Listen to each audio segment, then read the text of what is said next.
안녕하세요. 한 달에 한 번 미국 주식입니다. 지금 다들 투자를 잘 하고 계신지 모르겠어요. 이제 8월 27일 날 파월 연준 의장 연설이 있었는데 뭐 테이퍼링을 하겠다는 얘기도 없었고 뭐 경제가 회복된다거나 아니면은 인플레가 일시적이라는 그런 멘트들을 날리면서 시장이 다시 불을 붙는 그런 느낌을 받았거든요.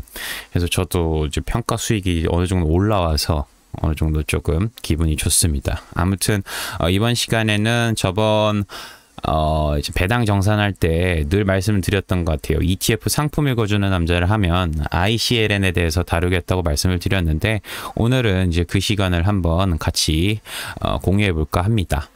그래서 지금 제가 이 상품을 들고 있는 보유수는 한 30주 정도 되고 있고요. 이제 개별 주식은 사실 아무것도 없습니다. 수익률은 마이너스 6.5% 정도를 기록하고 있고요. 투자 배당률은 0.85%로 낮은 배당을 갖고 있습니다. 그래서 상품 개요에 대해서 한번 살펴볼게요. 이제 투자 분야는 청정에너지고요. 청정에너지에서 뭐 전기 유틸리티라던가 아니면은 뭐 재생에너지 그리고 재생연료 이런 것들에 이런 기업들에 이제 투자를 하고 있습니다. 운용사는 우리 알고 있는 아이시어스고요. 이제 블랙락의 아이시어스가 이제 운용사가 되어 있고 이제 출시일은 08년 6월 해서 조금 오래된 그런 상품이라고 볼 수 있습니다. 운용 보수는 0.42%로 약간 비싼 편이고요. 운용 자산은 한 60억 달러로 약 7조 원 수준입니다. 이제 세전 시가 배당은 0.17%로 연 2번 정도 배당이 들어오는데 좀 낮은 편이에요. 0.17%. 아무래도 에너지 사업 특성상 이제 친환경이다 보니까 비용이 높아서 주주한테 환원할 그런 뭐랄까요? 잉여금이라 해야 되나요? 이게 좀 모자란 느낌을 받습니다. 그래서 이제 기업들 이제 포션을 보면 국가들은 보통 미국에 투자가 많이 되어 있고요. 근데 여기서 보시다시피 AS, 뭐 INC는 미국이고요. 이건 SPA, SA, 뭐 PLC 이런 걸 보면 유럽 기업들이 많이 포진이 되어 있습니다. 그래서 다국적 기업들이 많이 포진되어 있는데 AS는 이제 덴마크, 뭐 INC는 뭐 미국이었고요. 뭐 SPA는 뭐 이탈리아, 뭐 그래 SA는 스페인, PLC는 영국. 그래서 이런 유럽 기업들 중심으로 좀 상위 기업들이 포진이 되어 있습니다. 특이하게 한국 정도가 이렇게 좀 포진이 되어 있는데 한국은 뭐 두산 퓨어셀, 현대에너지솔루션, 뭐 하나솔루션, 근데 CS 윈드 이렇게 해서 한국 기업들이 이 상품에 포함이 되어 있습니다. 이제 주요 보유 기업에 대해서 한번 살펴볼까 해요. 이제 총 보유 기업 수는 한 104개로 좀 많은 편이죠. 해서 이제 그 상위 기업 중에 3개를 한번 꼽아볼까 하는데 일단 2개 기업 아까 말씀드렸던 덴마크 기업들이 있었어요. 1위 베스타스 풍력 터빈 관련된 업체고요. 2위 오스테드 해상 풍력 관련된 업체입니다. 둘 다 덴마크인데 일단 뭐 기업 정보를 하려면 또 영어가 많아서 좀 제가 하기가 빠듯할 것 같아서 일단 제외하고 좀 정보에 접근이 쉬운 미국 기업들을 중심으로 그리고 투자하기 쉽기도 하죠. 그래서 3개에 대해서 한번 말씀드릴까 합니다. 첫 번째로 엔페이지 에너지입니다. 엔페이지 에너지는 미국 내 이제 태양광 솔라 패널이랑 마이크로 인버터를 이제 과점으로 하는 기업입니다. 그래서 태양광 태양열판을 통해 받은 태양 에너지가 이제 전기로 이제 전환을 시켜주는 거예요. 그 마이크로 인버터. 그래서 그 인버터를 판매하는 업체고요. 보통 어디 있냐면 이렇게 태양 열판 밑에 여기 안에 들어가 있어요. 다 깔려 있습니다. 인버터들이. 그래서 태양열 에너지를 받아서 다시 이제 이걸 전기로 이제 환전해가지고 환전이라 바꿔가지고 이제 전기를 공급을 하는 것이죠. 그래서 매출의 대부분은 미국에서 나오고 있고요. 한 70에서 80% 수준이고 이제 캐나다, 유럽, 남미, 아시아까지 그 사업 영역을 이제 확대하고 있습니다. 미국 캘리포니아에서는 이제 신축 주택에 대해서는 솔라 패널 설치가 의무라고 하더라고요. 그래서 실제로 이제 최근 10년 동안 70%가량 설치 비용 동안 하락해가지고 이 패널 설치하는 이런 태양열 관련된 게 대중화되고 있고 이제 솔라 패널 누적 설치 용량은 2013년부터 한 때부터 한 20년까지 한 9배 정도가 성장했습니다. 그 정도로 폭발적으로 늘어난 수치기도 하고 앞으로 더 성장할 수 있는 그런 계기가 되지 않을까라는 생각이 듭니다. 다음은 넥스테라 에너지입니다. 넥스테라 에너지는 뭐 4.29% 4위 수준이고요. 이제 바이든 선생님이 많이 이제 이번에 취임을 하면서 이렇게 연계가 될 정도로 약간 테마주 느낌을 많이 갖고 있어요. 그래서 태양광이나 풍력, 배터리 저장 장치를 주사업으로 하는 그런 기업입니다. 그래서 다 그림이 있죠. 그래서 그런 업체고, 주수입은 이제 가정용에서 한 90%가 나온다고 해요. 그래서 99년부터 이제 풍력 발전 관련된 사업을 할 정도로 좀 오래된 기업이고요. 지금 뭐 ESS 설비에 이제 투자에도 지금 굉장히 많이 하고 있다고 하는데, 현재 ESS 전기 저장 용량에서 저장 용량 그거를 이제 100배까지 늘릴 계획을 갖고 있다고 합니다. 참고로 넥스트라 에너지는 또 배당 성장주로서 좀 유명한 것 같더라고요. 1999년부터 한 20년간이죠. 20년간? 뭐 99년인가 어쨌든 20년 정도 배당이 지속적으로 성장 중인 기업이라는 것도 한번 참고하시면 좋을 것 같습니다. 마지막으로 5순위, 이제 세 번째 기업은 엑셀 에너지입니다. 느낌은 약간 석유 기업이긴 한데 어쨌든 엑셀 에너지라는 기업이고요. 엑셀 에너지는 이제 전기를 생산하는 방법을 친환경으로 이제 마찬가지죠. 다른 기업들과. 근데 특히 뭐 수력, 태양, 화력, 바이오매스 이런 다양한 발전 기법을 사용해서 지금 에너지를 생산을 하고 있고요. 매출 지역은 미국 한 곳에서만 나옵니다. 이제 이 기업이 이제 탄소 줄이는 목표를 설정한 최초의 기업이라고 하는데 2035년까지 탄소 배출을 80%까지 줄일 것이라고 얘기를 하더라고요. 그래서 24년까지는 지금 이 그래프를 보시면 어떻게 카펙스를 할 건지 얘기가 나와 있는데 이제 어떻게 하고 있냐면 뭐 석탄이나 원전을 좀 줄이고 이제 재생에너지라던가 배전, 뭐 송전에 이제 확대를 할 거를 이제 보여주는 그런 계획 청사진이라고 보시면 될 것 같아요. 이제 매출은 보통 가정용 중소기업 이런 공장에서 한 40% 정도가 나오고 있고요. 이제 대규모 기업 공장에서는 한 20% 정도의 매출이 나와 있습니다. 여기에는 이제 사업을 중기와 장기로 나눠가지고 어떻게 사업을 진행할 건지 나와 있으니 한번 참고해 보시는 것도 좋을 것 같습니다. 그럼 보유 기업은 이 정도까지 한번 알아봤고, 이제 ICLN, 아이클린이라고 제가 항상 늘 부르는데 그런 기업들과 비슷한 그 상품과 비슷한 다른 것들을 한번 살펴볼까 합니다. 그 전에 이제 PBD가 ICLN과 마찬가지로 비교하기 전에 굉장히 좀 포트폴리오를 다 보니까 똑같습니다. 보통 친환경에 순수하게 좀 많고요. 일단 그거는 염두에 보고 이렇게 한번 시작을 해볼게요. 일단은 연도로 보면 제일 오래된 건 ERTH, ERTH, 인베스코에서 나온 상품이 제일 오래된 상품이고, 사실 뭐 1, 2년 차이라 그렇게는 뭐 큰 의미는 없을 것 같아요. 그래서 운용 보수는 ICLN이 제일 싸고, 운용 규모도 6.11 빌리언 해서 뭐 60억 달러, 7조 원으로 가장 큽니다. 그 다음에 이제 QCLN인데 좀 그래도 꽤 많이 차이가 나죠. 4조가량 해서 시가 배당률은 15.18%로 얼스가 또 좋고요.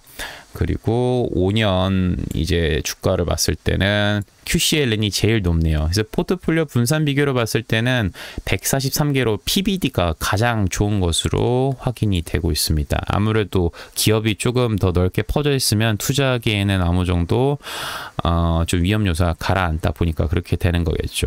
그래서 좀 포트폴리오를 살짝 더 찾아봤는데, 이 스모그는 이제 반에게에서 나오는 스모그는 니오, 이제 테슬라, 리오토, 삼성 SDI가 이제 상위 종목으로 포함이 되어 있고요. 이제 QCLN은 니오, 테슬라, 샤오펑, 그리고 리튬 공급업체 엘버말 등이 이제 포함이 되어 있습니다.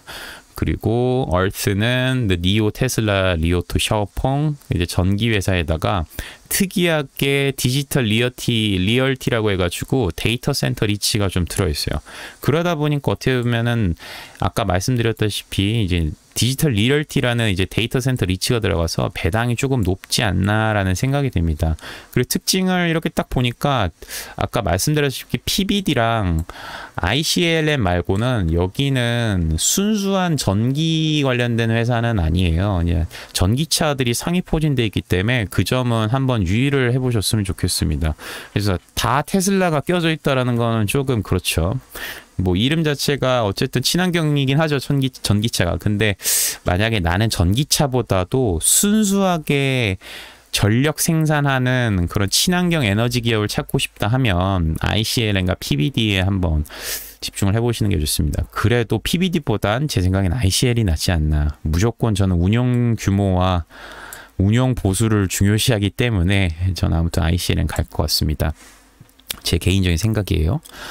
이제 주가 추이 이제 주가 추이를 이제 유사 ETF 아까 보셨던 상품들과 한번 보려고 하는데 사실 제일 큰 폭으로 상승한 건 QCLN입니다. 아무래도 제 생각엔 앨범알도 있고 테슬라나 이런 것들이 포함이 되어 있다 보니까 전기차들도 포함되어 있다 보니까 그 상승폭이 굉장히 높은 것 같아요.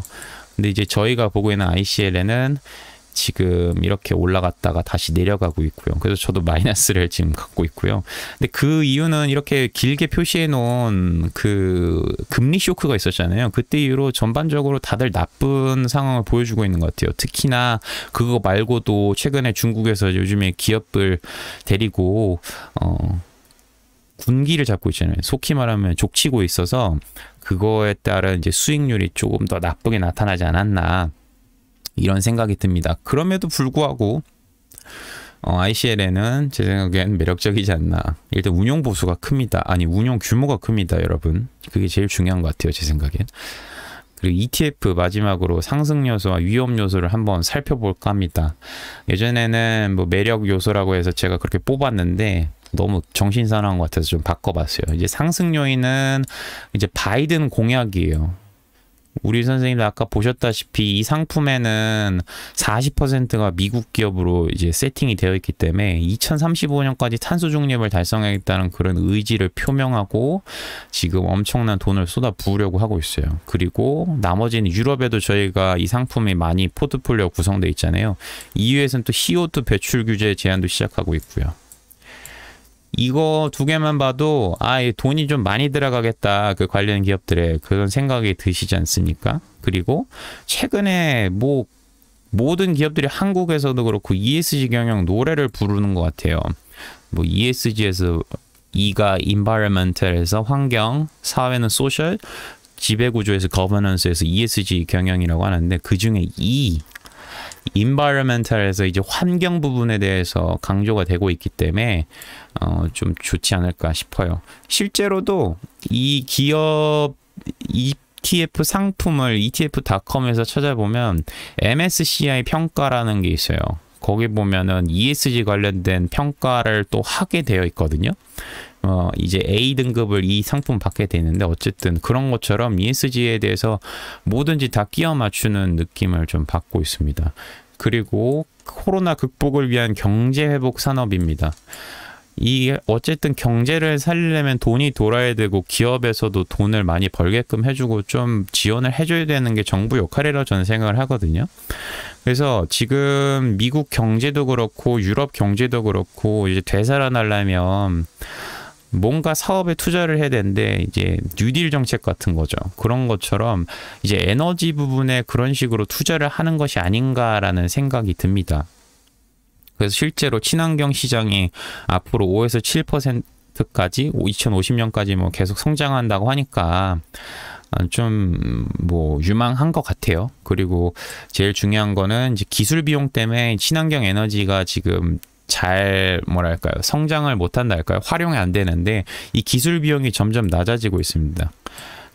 그 태양열이든 뭐 아니면은 땅이든 뭐 수력이든 풍력이든 그걸 통해서 에너지를 만드는 비용이 워낙 크다 보니까 생산성이 떨어졌는데 그런 비용이 점점 줄어들고 있어서 이 산업 자체가 클 수 있는 그런 요건이 많이 갖춰지지 않았나 싶어요.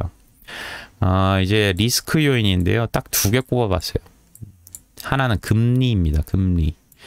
아무래도 이 ETF들, 아까 말씀드렸던 ETF들은 테슬라 제외하고 이제 뭐 ICLN, 다른 상품들은 테슬라 되게 많이 갖고 있는데 이 ICLN만 보면 보통 좀 작은 기업들이 많아요. 작은 기업들이 뭐냐면은 이제 로우 사이즈 기업이거든요. MSCI 평가를 또 ETF에서 하는데 ETF 대상으로 MSCI 평가를 하는데 다 로우 쪽에 로우 쪽에 좀 기업이 더 치중되어 있어요. 로우 사이즈. 그래서 작은 기업들은 금리나 이런 거에 굉장히 민감하거든요. 유동성에 대해서. 그래서 만약 인상이 되면 저번 1월, 2월 쇼크처럼 더 내려갈 수도 있지 않을까라는 생각이 듭니다. 그리고 미성숙한 사업이라는 건데 아까 이것과 마찬가지로 연계가 되는 거죠. 기술 비용이랑 이제 산업 자체가 기술 비용 때문에 어느 정도 좀 성숙해지려면 시간이 많이 필요한 것 같아요. 그래도 장기적으로 보면 굉장히 좋은 상품이라고 생각이 듭니다. 저는 계속 짤짤이로 넣을 생각이에요. 지금 뭐 투자 여력이 생기면 다 투자하고 남으면은 한 애매하게 남을 때가 있거든요. 뭐 $40, $50. 40달러, $50면은 뭐 2주는 살 수 있어요.